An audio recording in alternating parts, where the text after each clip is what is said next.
ಗೊತ್ತಾಗೋದು ಇದೊಂದು ಶಕ್ತಿ. ಇದು ಗಣಪತಿ ಇಸ್ ಅ ಮಾನಸ ಪುತ್ರ ಆಫ್ ಶಿವಾನ್ ಶಕ್ತಿ. ಮಾನಸ ಪುತ್ರ ಅಂದಾಗ ನಮ್ಮಲ್ಲಿ ಅದು ನಮ್ಮ ಮನಸ್ಸಿನಲ್ಲಿ ಬರುವಂತಹ ಕ್ರಿಯೇಟಿವ್ ಎನರ್ಜಿ, ಸೃಷ್ಟಿ ಶಕ್ತಿ. ಮೂಲಾಧಾರದಲ್ಲಿ ಇದ್ದಾನೆ ಗಣಪತಿ. ಮೂಲಾಧಾರದಲ್ಲಿರುವ ಆ ಜನರೇಟಿಂಗ್ ಎನರ್ಜಿ ಇಸ್ ಗಣಪತಿ. ಯಾವಾಗ ನಮ್ಮಲ್ಲಿ ಈ ಎಡ ಮತ್ತು ಬಲ ಮೆದುಳು ಒಂದಕ್ಕೊಂದು ಹೊಂದಿಕೊಂಡು ಬ್ಯಾಲೆನ್ಸ್ ಆಗುತ್ತೆ, ಆವಾಗ ಮೂಲಾಧಾರದಲ್ಲಿ ಆ ಕುಂಡಲಿನಿ ಪ್ರಚೋದನೆ ಆಗುತ್ತೆ. ಸರ್ಪಾಕಾರದಲ್ಲಿ ಮಲಗಿದ್ದ ಕುಂಡಲಿನಿ ಜಾಗೃತವಾಗುತ್ತಲ್ಲ, ಆ ಶಕ್ತಿ ಏನಿದೆ ಅದು ಗಣಪತಿ ಶಕ್ತಿ. ಇದು ನನಗೆ ಧ್ಯಾನದಲ್ಲಿ ಒಂದು ಸತಿ ಧ್ಯಾನ ಮಾಡ್ತಾ ಇರುವಾಗ ನನಗೆ 3 ಮುಖ ಕಾಣಿಸೋಕ್ಕೆ ಶುರುವಾಯಿತು. ಶಿವಶಕ್ತಿ ಇನ್ನೊಂದು ಮುಖ, ಅದು ಒಂದು ಯಂತ್ರ ರೂಪದಲ್ಲಿ ನನಗೆ ಕಾಣಿಸ್ತಾ ಇದೆ. ಆ ಕುಂಡಲಿನಿ ಶಕ್ತಿ ಆ ಒಂದು ಬಾಲ ರೂಪದಲ್ಲಿ ಅದೇ ಬ್ರಹ್ಮ ಅನ್ನಿಸ್ತು. ಆಮೇಲೆ ಯೌವನ ರೂಪದಲ್ಲಿ ಆ ಶಕ್ತಿ ವಿಷ್ಣು ಅನ್ನಿಸ್ತು. ಆಮೇಲೆ ವೃದ್ಧ ರೂಪದಲ್ಲಿ ರುದ್ರ ಅನ್ನಿಸ್ತು. ಆಮೇಲೆ ಈಶಾ ಅನ್ನಿಸ್ತು. ಹೀಗೆ ಬರ್ತಾ ಬರ್ತಾ ಒಂದು ಮುಖ ಅದರ ರಹಸ್ಯವನ್ನು ಬಿಡಿಸ್ತಾ ಬಂತು. ಆಗ ನಾನು ಅಂದ್ಕೊಂಡೆ, ನಾವು ಹೇಗೂ ಗಣಪತಿ ಸಣ್ಣದಾಗಿ ಆ ದೇವಿ ದೇವಸ್ಥಾನದಲ್ಲಿ ಆ ಪೆಡೆಸ್ಟಲಲ್ಲಿ ಕೆತ್ತನೆ ಆಗಿದೆ, ಆದರೂ ಕೂಡ ಗಣಪತಿ ದೇವಸ್ಥಾನ ಮಾಡಬೇಕು ಅಂತ ನಮಗಿರಲಿಲ್ಲ. ಆವಾಗ ನನಗೆ ಒಂದು ಹೊಳಿತು. ಆವಾಗ ನಾನು ಚಿತ್ರದುರ್ಗದಲ್ಲಿ ಪೂಜೆ ಮಾಡ್ತಾಯಿದ್ದೆ, ಶ್ರೀಚಕ್ರ ಪೂಜೆ. ಆಗ ನನಗೆ ಈ 3 ಮುಖ ಕಾಣಿಸಿದ ತಕ್ಷಣ ನಾನು ಫೋನ್ ಮಾಡಿ, ಬಹಳ ಇವಾಗ ಅವರಿಲ್ಲ, ಅವರು ಒಳ್ಳೆಯ ಆರ್ಟಿಸ್ಟು ಶ್ರೀನಿವಾಸ್ ಅಂತ, ಅವ್ರನ್ನ ಕರೆದು ಈ ಗಣಪತಿನ 3 ಮುಖದ ಗಣಪತಿಯನ್ನು ಪೇಂಟಿಂಗ್ ಮಾಡಿಸಿದೆ. ಒಳ್ಳೆಯ ಕಲಾವಿದರು ಅವರು. ಇದು ಮಾಡಿದ ಮೇಲೆ ಅದನ್ನು ವಿಗ್ರಹದಲ್ಲಿ ಸಿರ್ಸಿನಲ್ಲಿ ಅವ್ರನ್ನ ಕರೆಸಿ ವಿಗ್ರಹ ಕೆತ್ತಿಸಿದೆ. ಇದನ್ನು ಪ್ರತಿಷ್ಠಾಪನೆ ಮಾಡಿದ್ವಿ. ಇದು ಶಿವಶಕ್ತಿ ಚೈತನ್ಯ ಗಣಪತಿ. ಇದು ಇವತ್ತು ಸ್ಕೂಲ್ ಪ್ರಾರಂಭ ಆದಾಗ ಅದಕ್ಕೆ ವಿದ್ಯಾ ಗಣಪತಿ ಅಂತಲೂ ನಾಮಕರಣ ಆಯಿತು. ಶಿವಶಕ್ತಿ ಚೈತನ್ಯ ವಿದ್ಯಾ ಗಣಪತಿ ಗುಡ್ಡದಲ್ಲಿರೋದು. ಇದು ನಾವು ಶುರು ಮಾಡಿದಾಗಿಂದ ಇವತ್ತುವರೆಗೂ ಸಂಕಷ್ಟಹರ ಗಣಪತಿ ಹೋಮವನ್ನು ನಾವು ಬಿಡದೆ ನಿರಂತರವಾಗಿ ಸತತವಾಗಿ ನಡ್ಕೊಂಡು ಬರ್ತಾ ಇದೆ. ಆ ಗಣಪತಿಯ ಅನುಗ್ರಹ ಎಲ್ರಿಗೂ ಸಿಗಲಿ.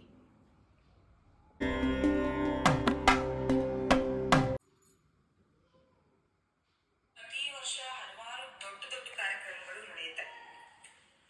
ಇಲ್ಲಿ ಪೂಜೆ ಮಾಡುವಂತಹ ಸೇವಾಕರ್ತರಿಗೆ ನೀವು ಹೇಗೆ ತರಬೇತಿಯನ್ನ ನೀಡ್ತೀರಾ ಅಮ್ಮ? ಅವರಿಗೆ ತಾವು ಮಾಡಿದಂತಹ ಪೂಜೆ ಆಗಿರಬಹುದು, ಇದರ ಸಂಪೂರ್ಣ ಫಲ ಸಿಗ್ಬೇಕು ಅಂತಂದ್ರೆ ಕೆಲವೊಂದು ನಿಯಮಗಳನ್ನ ಪಾಲನೆ ಮಾಡ್ಬೇಕಾಗತ್ತೆ, ಅಥವಾ ನಮ್ಮ ಭಕ್ತಿಯ ಒಂದು ಪರಾಕಾಷ್ಠತೆಯಲ್ಲಿ ಇರ್ಬೇಕಾಗತ್ತೆ. ಅವರಿಗೆ ಹೇಗೆ ತರಬೇತಿಯನ್ನ ನೀಡ್ತೀರಾ ನೀವು? ಇಲ್ಲಿ ತರಬೇತಿ ಕೊಡೋದು ಅಂಥ ಕ್ಲಾಸಸ್ಸು ಇಲ್ಲ. ತರಬೇತಿಗೆ ಅಂತ ಕ್ಲಾಸ್ ಇಲ್ಲ. ಯಾವ ರೀತಿ ಕೆಲಸ ಮಾಡಬೇಕು ಅಂತ ಯಾರಿಗೂ ಹೇಳ್ಕೊಡೋಕ್ಕಾಗಲ್ಲ. ಅದರಿಂದ ಯಾವತ್ತೂ ಆ ಥರ ಟ್ರೈನಿಂಗ್ಗಳು ಯಾವುದೂ ಕೊಟ್ಟಿಲ್ಲ. ಇಲ್ಲಿ ಒಂದು ಟ್ರಾನ್ಸ್ಫರ್ಮೇಷನ್ ಆಗಿದೆ ಬಿಕಾಸ್ ಆಫ್ ದಿ ಆತ್ಮಸಂಶೋಧನೆ. ಏನು ಟ್ರಾನ್ಸ್ಫರ್ಮೇಷನ್? ಕಾರ್ಯಕರ್ತರಾಗಿ ಬಂದವರು ಸ್ವಯಂ ಸೇವಕರಾಗಿದ್ದಾರೆ. ಕಾರ್ಯಕರ್ತರಿಗೂ ಸ್ವಯಂ ಸೇವಕರಿಗೂ ಬಹಳ ವ್ಯತ್ಯಾಸ ಇದೆ. ಕಾರ್ಯಕರ್ತ ಅವನು ಡ್ಯೂಟಿ ಮಾಡ್ತಾನೆ, ಅವನಿಗೊಂದು ಲಿಮಿಟೇಷನ್ ಇರುತ್ತೆ, ಅಥವಾ ಇದೇ ಕೆಲಸ ಮಾಡಬೇಕು ಅಂತಿರುತ್ತೆ, ಅದಾದಮೇಲೆ ಅವನು ಮಾಡೋಲ್ಲ. ಹೇಳಿದ್ರೆ ಮಾತ್ರ ಮಾಡ್ತಾನೆ, ರಿಯಾಕ್ಷನ್ನಲ್ಲಿರುತ್ತೆ ಕೆಲಸಗಳೆಲ್ಲ, ಅವನಿಂದ ಪರಿಪೂರ್ಣವಾಗಿ ತಗೊಳ್ಳೋಕ್ಕಾಗಲ್ಲ. ಸೇವೆ ಮಾಡಿದ್ರೂ ಕೂಡ ಅಲ್ಲಿ ಅಪೇಕ್ಷೆ, ಪ್ರತಿಫಲಾಪೇಕ್ಷೆ ಇದ್ದೇ ಇರುತ್ತೆ. ಕಾರ್ಯಕರ್ತ ಅಂತ ಬಂದ್ರೇ ಕರ್ಮಯೋಗದಲ್ಲಿ ರಿಯಾಕ್ಷನ್ ಅಂತಲೇ, ಇಲ್ಲಿ ರೆಸ್ಪಾನ್ಸ್ ಅಂತಿರಲ್ಲ. ಅಲ್ಲಿ ಕರ್ತವ್ಯದ ಮೇಲೆ ಮಾಡ್ತಿರ್ತಾನೆ. ಎಂಜಾಯ್ ಮಾಡೋದಾಗಲಿ ಆನಂದದಿಂದ, ಅಥವಾ ಮಾಡ್ತಾ ಇರೋ ಕೆಲಸನ ಸೇವೆ ಅಂತ ಮಾಡಬೇಕಾದ್ರೆ ಕಾರ್ಯಕರ್ತರು ಹೆಸರಿಗೆ ಡ್ಯೂಟಿ ಸೇವೆ ಮಾಡ್ಬೋದಾದರೆ ನಿಜವಾಗ್ಲೂ ಸ್ವಯಂ ಸೇವಕರು. ಇಲ್ಲಿ ಯಾರಿಗೂ ಬಲವಂತ ಇಲ್ಲ, ಯಾರಿಗೂ ರೂಲ್ಸ್ ಆ್ಯಂಡ್ ರೆಗ್ಯುಲೇಷನ್ ಹಾಕಿ ಕಟ್ಟಾಕಿಲ್ಲ. ಅವರು ಹೃತ್ಪೂರ್ವಕವಾಗಿ ಯಾವ ಕೆಲಸ ಅವ್ರು ಮಾಡ್ತಾರೋ ಅದು ಹೃತ್ಪೂರ್ವಕವಾಗಿ ಎಂಜಾಯ್ ಮಾಡ್ಕೊಂಡು ಮಾಡ್ತಾರೆ. ಅವ್ರುಗಳೆಲ್ಲ ಸೇರಿಕೊಂಡು ಆಯಾ ಟೈಮ್ನಲ್ಲಿ ಏನೇನು ಆಗಬೇಕು ಅಂತ ಇದುವರೆಗೂ ಗೊತ್ತಾಗಿದೆ, ಅದನ್ನು ಅವ್ರವ್ರು ಬಂದು ಅವ್ರವ್ರ ಕೆಲಸ ಅವ್ರವ್ರು ಮಾಡ್ತಾರೆ. ಬಂದಾಗ ಏನಾದರೂ ಗಿಡ ಒಣಗಿದ್ರೆ ನೀರು ಹಾಕೋದು ಸ್ವಯಂ ಸೇವೆ, ಅದು ದೇವ್ರ ಪಾತ್ರೆ ಬಿದ್ದಿದ್ರೆ ತೊಳೆಯೋದು ಸ್ವಯಂ ಸೇವೆ. ಅವ್ರಿಗೇನೆ ಈ ಟೈಮ್ನಲ್ಲಿ ಇದು ಆಗಬೇಕಾಗಿದೆ, ಈ ಟೈಮ್ನಲ್ಲಿ ಈ ಕೆಲಸ ಡಿಮಾಂಡ್ ಮಾಡ್ತಾ ಇದೆ, ಟೈಮು ಡಿಮಾಂಡ್ ಮಾಡ್ತಾ ಇದೆ ಈ ಕೆಲಸ ಮಾಡು ಅಂತ. ಇಲ್ಲಿ ಯಾರೂ ಇಲ್ಲ, ನಾನಿದ್ದೀನಿ, ಅದರಿಂದ ನನ್ನ ಪಾಲಿಗೆ ಇದು ಬಂದಿದ್ದು ಪರಮಾತ್ಮನ ಸೇವೆ. ಇದು ಅದು ದೊಡ್ಡ ದೊಡ್ಡ ಫಂಕ್ಷನ್ಗಳಾದರೆ ಅವ್ರಿಗೆ ಗೊತ್ತು ಇವಾಗ ಯಾವ ಟೈಮ್ನಲ್ಲಿ ಫಂಕ್ಷನ್, ಒಂದು ಫ್ರೇಮ್ ಅಷ್ಟೇ. ನಾನು ಏನಾದರೂ ಬರ್ಕೊಟ್ರೆ ಈ ಥರ ಆಗಬೇಕು ಅಂತ ಅದು ಮೀಟಿಂಗ್ ಮಾಡಿ ರೂಲ್ ಮಾಡಿ ನೀವು ಹೀಗೆ ಮಾಡಬೇಕು ಅಂತ ಹೇರೋದಿಲ್ಲ. ನನ್ನ ಲವ್ ಲೆಟರ್ ಅಂತ ಕೊಡ್ತೀನಿ, ಅದಕ್ಕೆ ಉತ್ತರ ಅವ್ರು ಕೆಲಸ ಮಾಡಿ ತೋರಿಸ್ಬೇಕು ಅಷ್ಟೇನೆ. ಆ ಟೈಮ್ನಲ್ಲಿ ಅದು ಅವರು ಎಚ್ಚರಿಕೆಯಿಂದ ಇದು ಆ ಕೆಲಸ ಮುಗಿಸೋದು, ಅದು ಪರಮಾತ್ಮನಿಗೆ ತಲುಪುತ್ತೆ. ಅದರಿಂದ ಇಲ್ಲಿ ಸೇವಕರು ಆಟ ಆಡ್ದಂಗೆ ಎಫರ್ಟ್ಲೆಸ್ ಆಗಿ ಕೆಲಸದಲ್ಲಿ ಭಾಗವಹಿಸ್ತಾರೆ, ಎಂಜಾಯ್ ಮಾಡ್ತಾರೆ. ಇವರೇ ಮಾಡಿದ್ರು ನಾವೇ ಮಾಡಬೇಕಾಗಿತ್ತು ಅಂತಿಲ್ಲ, ಕಾಂಪಿಟೇಷನ್ ಇಲ್ಲ, ಅವ್ರಿಗೇನು ಒಂದು ಥ್ಯಾಂಕ್ಸ್ ಕೂಡ ಇಲ್ಲ. ಅವ್ರು ಮಾಡೋದ್ರಲ್ಲಿ ಅವ್ರಿಗೆ ಖುಷಿ ಇರುತ್ತೆ.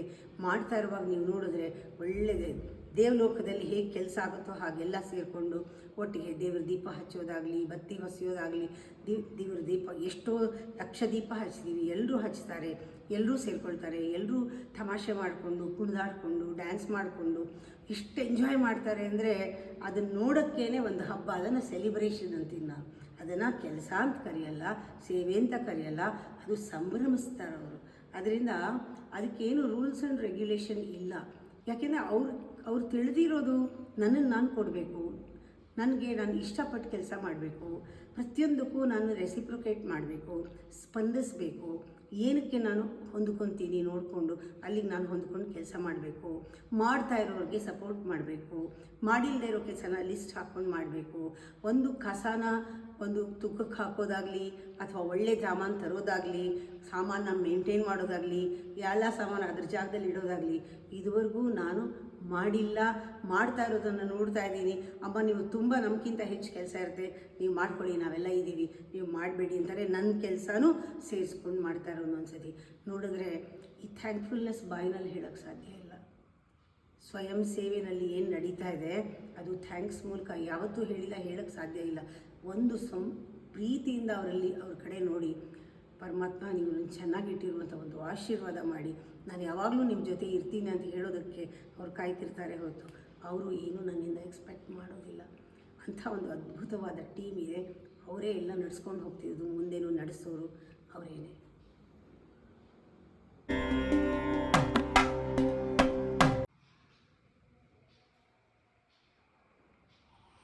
ಅಮ್ಮ, ಗುಡ್ಡದಲ್ಲಿ ಪ್ರತಿಷ್ಠಾಪಿಸಲ್ಪಟ್ಟಿರುವಂತಹ ವಿಗ್ರಹಗಳು ಒಂದಕ್ಕಿಂತ ಒಂದು ಭಿನ್ನವಾಗಿದೆ, ವಿಭಿನ್ನವಾಗಿದೆ.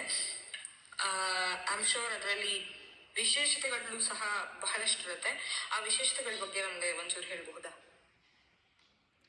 ಇದನ್ನು ಬಹಳ ಸತಿ ನಾನು ಹೇಳಿದ್ದೀನಿ. ಇದು ಪ್ರಾರಂಭವಾಗಿ ನಾನು ಗಾಯತ್ರಿ ದೀಕ್ಷೆ ಕೊಡೋದ್ರಿಂದ ಗಾಯತ್ರಿಯಿಂದಲೇ ಶುರು ಮಾಡ್ತೀನಿ. ಇದೊಂದು ಸುಂದರವಾದ ವಿಗ್ರಹ. ಇದು ನೋಡ್ತಾ ಇದ್ರೇ ಒಂದು ಭಕ್ತಿ ಮೂಡುತ್ತೆ. ಈ ತಾಯಿಯ ಒಂದು ಗಾಯತ್ರಿ ಒಂದು ಪ್ರಾಣದೇವತೆ. ಇದರಲ್ಲಿ ಮಂತ್ರವೂ ಇದೆ. ಓಂ ಭುಹು, ಓಂ ಭುವಃ, ಓಂ ಸುವಃ, ಓಂ ಮಹಃ, ಓಂ ಚನ, ಓಂ ತಪಃ, ಓಂ ಸತ್ಯಂ, ಸಪ್ತ ವ್ಯಾಹೃತಿಗಳೊಳಗೊಂಡ ಗಾಯತ್ರಿ ಮಂತ್ರ. ಓಂ ತತ್ಸವಿತೃವರೇಣ್ಯಂ ಭರ್ಗೋ ದೇವಸ್ಯ ಧೀಮಹಿ ಧಿಯೋ ಯೋ ನ ಪ್ರಚೋದಯಾತ್ ಮಂತ್ರ ಈ ಒಂದು ದಳಗಳ ಮೇಲೆ ಇದೆ. ಇದರ ಸಂಕೇತ ನಮ್ಮ 6 ಚಕ್ರದ ದಳಗಳ ಮೇಲೂ ಕೂಡ ಸಪ್ತ ವ್ಯಾಹೃತಿಗಳು 7 ಚಕ್ರದಲ್ಲೂ ಕೂಡ ಓಂ ಭುಹು, ಓಂ ಭುವಃ, ಓಂ ಸುವಃ, ಓಂ ಮಹಃ, ಓಂ ಜನಃ, ಓಂ ತಪಃ, ಓಂ ಸತ್ಯಂ, ಈ ರೀತಿ ನಮ್ಮಲ್ಲಿ ಕೂಡ ಆ ಸಪ್ತ ವ್ಯಾಹೃತಿಗಳನ್ನು ನಾವು ಚಕ್ರಗಳಲ್ಲಿ ಧ್ಯಾನ ಮಾಡ್ತೀವಿ. ಈ ಚಕ್ರಗಳು ಅಂದ ತಕ್ಷಣ ಏನು ಎಲ್ಲಿದೆ ಚಕ್ರಗಳು ಅಂದಾಗ ನಮ್ಮಲ್ಲಿ ಮೂಲಾಧಾರ ಸ್ವಾದಿಷ್ಟನ ವಂ, ಇಲ್ಲಿ ಲಂ, ವಂ, ರಂ, ಯಂ, ಹಂ, ಓಂ. ಇದಿಷ್ಟು ಕೂಡ ಆ ಚಕ್ರಗಳ ಒಂದೊಂದು ಪ್ರಿನ್ಸಿಪಲ್ ಅಂತೀವಿ. ಇದು ಭೂತತ್ವ, ಜಲತತ್ವ, ಅಗ್ನಿತತ್ವ, ವಾಯುತತ್ವ, ಆಕಾಶತತ್ವ, ಮನೋತತ್ವ, ಇವೆಲ್ಲವೂ ಪಂಚಭೂತಾತ್ಮಿಕವಾದ ದೇವಿಯ ಸ್ವರೂಪ. ಅದರಿಂದ ಚಕ್ರಗಳು ಯಾವ ರೀತಿ ಇದೆ, 4 ದಳ, 6 ದಳ, 10 ದಳ, 12 ದಳ, 16 ದಳ ಚಕ್ರಗಳೇ ಆ ದೇವಿಯ ಕಿರೀಟದಲ್ಲಿದೆ. ನೀವು ನೋಡ್ಬೋದು ಎಲ್ಲ ದಳಗಳು, ಅಕ್ಷರಗಳು ಎಲ್ಲ ಕಿರೀಟದಲ್ಲಿದೆ. ಕಿರೀಟ ನೋಡಿದ ತಕ್ಷಣ ಅದರಲ್ಲಿ ಎಲ್ಲ ದಳಗಳು ಕಾಣಿಸುತ್ತೆ. ಸ್ಪಷ್ಟವಾಗಿ ದಳಗಳಿದೆ, ಬೀಜ ಮಂತ್ರಗಳಿದೆ, ಇಲ್ಲಿ ಸಪ್ತ ವ್ಯಾಹೃತಿಗಳಿದೆ. ಆಮೇಲೆ ಪ್ರತಿಯೊಂದು ದಳಗಳಲ್ಲಿ ಬರುವಂತಹ ಅಕ್ಷರಗಳು. ಈಗ ವಿಶುದ್ಧಿ ಚಕ್ರದಲ್ಲಿ ಸ್ವರಗಳ ಆ ಇಂದ ಆಹವರೆಗೂ ಬರುತ್ತೆ. ಕಾಕ ಗಗನ ಚ ಚ ಜನ ಟಾಟಾವರೆಗೂ ಇಲ್ಲಿ ಬರುತ್ತೆ. ಡಾಡಣ ತಾತ ದಾದನ ಪಾಪ 10 ಅಕ್ಷರ. ಆಮೇಲೆ 6 ಅಕ್ಷರ, 4 ಅಕ್ಷರ, ಆಮೇಲೆ 2 ಅಕ್ಷರ, ಹೀಗೆ 52 ಅಕ್ಷರಗಳು ದಳಗಳ ಮೇಲೆ ಇದೆ. ಆ 52 ಅಕ್ಷರಗಳನ್ನು ಸೂಚಿಸೋ ಅಕ್ಷರಮಾಲೆ ಆ ದೇವಿ ಕೈನಲ್ಲಿದೆ. ಇವೆಲ್ಲದರ ಒಂದು ರಹಸ್ಯ ಎಲ್ಲ ಗ್ರಂಥಗಳಲ್ಲಿದೆ. ಇವೆಲ್ಲ ಅವಳು ಕೈಲಿಟ್ಕೊಂಡಿರೋದು ಎಲ್ಲ ವೇದ ಉಪನಿಷತ್ತುಗಳನ್ನು ಕೈಲಿಟ್ಕೊಂಡಿದ್ದಾಳೆ ಆ ವೇದ ಮಾತೆ. ಈ ಕೈಯಲ್ಲಿ ಅಕ್ಷರ ಇದೆ. ಆಮೇಲೆ ಪ್ರತಿಯೊಂದು ಇದರಲ್ಲೂ ಹಸ್ತದಲ್ಲೂ ಕೂಡ ಒಂದೊಂದು ಆಯುಧಗಳು, ಆಭರಣಗಳು ಎಲ್ಲ ಇದೆ. ಇದನ್ನು ನೋಡಿದ ತಕ್ಷಣ ಪೂರ್ತಿ ಸ್ಟಡಿ ಮಾಡ್ಬೋದು, ಗಾಯತ್ರಿಯನ್ನು ಸ್ಟಡಿ ಮಾಡ್ಬೋದು. ಅವಳ 5 ಮುಖ, 5 ಮುಖದಲ್ಲಿ ಮೇಧಾಶಕ್ತಿ, ಪ್ರಜ್ಞಾಶಕ್ತಿ, ಜ್ಞಾನಶಕ್ತಿ, ಬುದ್ಧಿಶಕ್ತಿ ಎಲ್ಲ ಶಕ್ತಿಗಳನ್ನು ತೋರಿಸೋದು. ಪ್ರತಿಯೊಂದು ಕೂಡ ಇದು ಸಾಂಕೇತಿಕವಾಗಿದೆ. ಇದು ತುಂಬ ಚೆನ್ನಾಗಿದೆ, ತುಂಬ ಮುದ್ದಾಗಿದೆ. ದೇವಿಯ ಕೈಯಲ್ಲಿ ಈ ಥರ ಕರೆಕ್ಟಾಗಿ ಎಣಿಸಿದ್ರು ಎಷ್ಟು ಅಕ್ಷರ ಇದೆಯೋ ವರ್ಣಮಾಲೆಯಲ್ಲಿ ಅಷ್ಟೇ ನಂಬರ್ ಇದೆ. ಇಲ್ಲಿ ಮಂತ್ರಗಳಿದೆ. ಇದು ಗಾಯತ್ರಿ ಮಂತ್ರ ಕೊಟ್ಟ ತಕ್ಷಣ ಎಕ್ಸ್ಪ್ಲೈನ್ ಮಾಡಬೇಕಾದ್ರೆ ಒಂದು ವಿಗ್ರಹನ ಇಟ್ಕೊಂಡು ಎಕ್ಸ್ಪ್ಲೈನ್ ಮಾಡೋಕ್ಕೂ, ಆ ವಿಗ್ರಹದನ್ನು ಹೇಳುವಾಗ, ದೇವಿಗೆ ಸ್ತೋತ್ರ ಹೇಳುವಾಗ ವಿಗ್ರಹನೇ ನೋಡಿಕೊಂಡು ಮಂತ್ರ, ವಿಗ್ರಹನೇ ನೋಡಿಕೊಂಡು ಲಂ ವಂ ರಂ ಯಂ ಹಂ ಓಂ ಲಂ ಓಂ ಭುವಃ ಸುವಃ ಮಹಃ ಜನಃ ತಪಃ ಈ ಥರ ಪ್ರಾಕ್ಟೀಸ್ ಮಾಡೋದಕ್ಕೂ ಮನಸ್ಸು ಎಲ್ಲೂ ವಿಚಲಿತವಾಗೋದಿಲ್ಲ. ಅದು ಹೇಳ್ತಾ ಹೇಳ್ತಾ ಆ ದೇವಿಯ ವಿಗ್ರಹ ಹೋಗಿ ನಮ್ಮ ಮನಸ್ಸಲ್ಲಿ ಕೂತ್ಕೊಂಡ್ಬಿಡುತ್ತೆ. ಸ್ಲೋಲಿ ದಟ್ ಆಕಾರ ರೂಪ ಆಫ್ ದೇವಿ ಯಂತ್ರ ರೂಪ ತಗೊಳುತ್ತೆ ಶಬ್ದಗಳಿಂದ. ಮಂತ್ರಗಳು ಅಷ್ಟು ಪವರ್ಫುಲ್ಲಾಗಿದೆ. ಆ ಮಂತ್ರಗಳು ಆ ದೇವಿಯ ಆಕಾರದ ಒಂದು ನಿರಾಕಾರಕ್ಕೆ ನಾವು ಹೋದಾಗ ಧ್ಯಾನದಲ್ಲಿ ಮಂತ್ರ ಶರೀರ, ಆ ಮಂತ್ರದ ಶರೀರ ಅಂದರೆ ಯಂತ್ರ ರೂಪ ತಗೊಳುತ್ತೆ. ಇಡೀ ನಮ್ಮ ದೇಹವೇ ಆ ಯಂತ್ರ ಆಗಿಬಿಡುತ್ತೆ. ಪ್ರತಿಯೊಂದು ಉಸಿರಾಟದಲ್ಲೂ ಕೂಡ ಉಸಿರಾಟದ ಮಧ್ಯದಲ್ಲಿ ಆ ಪ್ರಾಣ ಎಲ್ಲಿದೆ, ಆ ಪ್ರಾಣದಲ್ಲಿ ಜೀವದಲ್ಲಿ ಆ ಪರಮಾತ್ಮ ತುಡಿತಾ ಇರೋದು, ನಮಗೋಸ್ಕರ ಹಾತೊರಿತಾ ಇರೋದು ಅನುಭವಕ್ಕೆ ಬರುತ್ತೆ. ಹೀಗೆ ನಾವು ಒಳಗಡೆ ಹೋಗೋದಕ್ಕೆ ಇದು ತುಂಬ ಹೆಲ್ಪ್ ಆಗುತ್ತೆ.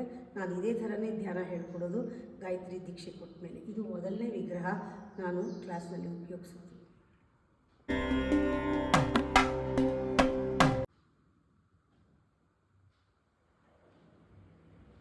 ಅಮ್ಮ, ಸಾಮಾನ್ಯವಾಗಿ ಕೆಲವರು ಸನ್ಯಾಸ ತಗೊಂಡ್ಮೇಲೆ ತಮ್ಮ ಪೂರ್ವಾಶ್ರಮದಲ್ಲಿ ಆಸಕ್ತಿಯನ್ನ ಕಳ್ಕೊತಾರೆ, ಹಾಗೇನೆ ಕಳ್ಕೋಬೇಕು ಅಂತ ಹೇಳ್ತಾರೆ. ಆದರೆ ನೀವು ಹೇಳಿದ ಪ್ರಕಾರ ಸಂಸಾರದಲ್ಲಿಯೇ ಸನ್ಯಾಸವನ್ನ ನೀವು ತಗೊಂಡಿದ್ದೀರಾ. ಹಾಗಾದ್ರೆ ನಿಮಗೆ ಪೂರ್ವಾಶ್ರಮದಲ್ಲಿ ಆಸಕ್ತಿ ಯಾವುದ್ರ ಮೇಲಿದೆ, ಅಂದ್ರೆ ಯಾವ ವಿಷಯಗಳ ಮೇಲಿದೆ ಅಂತ ಕೇಳಬಹುದಾ? ಈ ಪ್ರಶ್ನೆ ಮೊದಲು ಉತ್ತರ ಕೊಡೋಕ್ಕಾಗದೇ ಇರೋ ಹಂಗಿದೆ. ಯೂಶ್ವಲಿ ನಾನು ಪ್ರಶ್ನೆಗಳಿಗೆ ಉತ್ತರ ಕೊಡಲ್ಲ. ಉತ್ತರ ಕೊಡುವಾಗ ಪ್ರಶ್ನೆ ಕೇಳಿದವ್ರಿಗೆ ಇದು ನಮ್ಮ ಅಜ್ಞಾನದಿಂದ ಈ ಪ್ರಶ್ನೆ ಬಂದಿದೆ, ಇದಕ್ಕೆ ಉತ್ತರ ಇಲ್ಲ, ಜ್ಞಾನದ ಉತ್ತರ ಬೇರೆ, ನಮ್ಮ ಪ್ರಶ್ನೆ ಬೇರೆ ಆಗಬೇಕಾಗಿತ್ತು ಅಂತ ಅನಿಸುತ್ತೆ. ನೀವು ಕೇಳಿದ್ದು ಯೂಶ್ವಲಿ ಸನ್ಯಾಸ ಅಂದ್ಕೊಂಡ್ರೆ ಎಲ್ಲ ಆಸಕ್ತಿ ಕಳ್ಕೋಬೇಕು ಅಂತ ಬಂದಿರೋದೇ ಭಾಳ ಮಿಸ್ಇಂಟರ್ಪ್ರಿಟೇಷನ್ ಅಬೌಟ್ ಸನ್ಯಾಸ. ಸಂಸಾರನ ತ್ಯಜಿಸಬೇಕು ಅಂತ ಮಾಡ್ಕೊಳ್ಳೋದು, ರೂಲ್ ಮಾಡ್ಕೊಳ್ಳೋದು, ಇದು ಕೂಡ ಸನ್ಯಾಸದ ಅರ್ಥ ಬರೋದಿಲ್ಲ. ಇದು ಯಾತಕ್ಕಾಗಿ ಆ ಥರ ರೂಲ್ ಬಂದಿದೆ, ರೂಲ್ ಮಾಡ್ಕೊಂಡಿದ್ದಾರೆ, ಅದು ಅವರ ಅನುಕೂಲಕ್ಕೆ ಮಾಡ್ಕೊಂಡಿರ್ಬೋದು. ಆದರೆ ನಿಜವಾಗ್ಲೂ ಸನ್ಯಾಸ ಅಂದರೆ, ನಾನೇನು ಸಂಸಾರದಲ್ಲಿ ಸನ್ಯಾಸ ತಗೊಂಡಿಲ್ಲ. ಸಂಸಾರ ತಗೊಳ್ಳೋಕ್ಕೂ, ಒಬ್ಬರು ಕೊಟ್ಟು ನಾವು ಇಸ್ಕೊಳ್ಳೋಕ್ಕೂ ಅಥವಾ ಹೊರಿಸ್ಕೊಳ್ಳೋಕ್ಕೂ ಯಾರಾದರೂ ಕೊಟ್ಟಿದ್ದನ್ನು, ಅಥವಾ ಸಂಸಾರದಲ್ಲಿ ಸನ್ಯಾಸಿ ಥರ ಇರೋದಕ್ಕೂ ಬಹಳ ವ್ಯತ್ಯಾಸ ಇದೆ. ನೀನು ಕೇಳಿದ ಪ್ರಶ್ನೆಯಲ್ಲಿ ಬರೀ ಡೂಯಿಂಗ್ ಇದೆ. ಯಾರೋ ಹೇಳಿದ್ದು, ಯಾರೋ ಕೇಳಿದ್ದು, ಯಾರೋ ಅಂದ್ಕೊಂಡಿದ್ದು, ಅದಕ್ಕೆ ನಾನು ಉತ್ತರ ಕೊಡೋಕ್ಕಾಗಲ್ಲ. ಅದಕ್ಕೆ ಎಲ್ಲ ಉತ್ತರಗಳು ಸ್ವಲ್ಪ ಬೇರೆ ಥರನೇ, ಬೇರೆ ಡೈಮೆನ್ಷನ್ನಲ್ಲೇ ಇರೋದ್ರಿಂದ ಈ ಅಷ್ಟು ಉತ್ತರಕ್ಕೂ ಬೇರೆ ಥರ ಕ್ವೆಶ್ಚನ್ ಕೇಳ್ಬೋದಾಗಿತ್ತೇನೋ ಅಂತ ನನಗೆ ಅನಿಸುತ್ತೆ.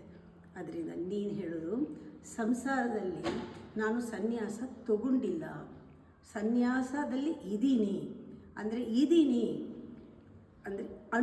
ಅಂಟ್ಕೊಳ್ಳದೆ ಇದ್ದೀನಿ, ನಾನು ಎಲ್ಲವನ್ನೂ ಮಾಡ್ತೀನಿ.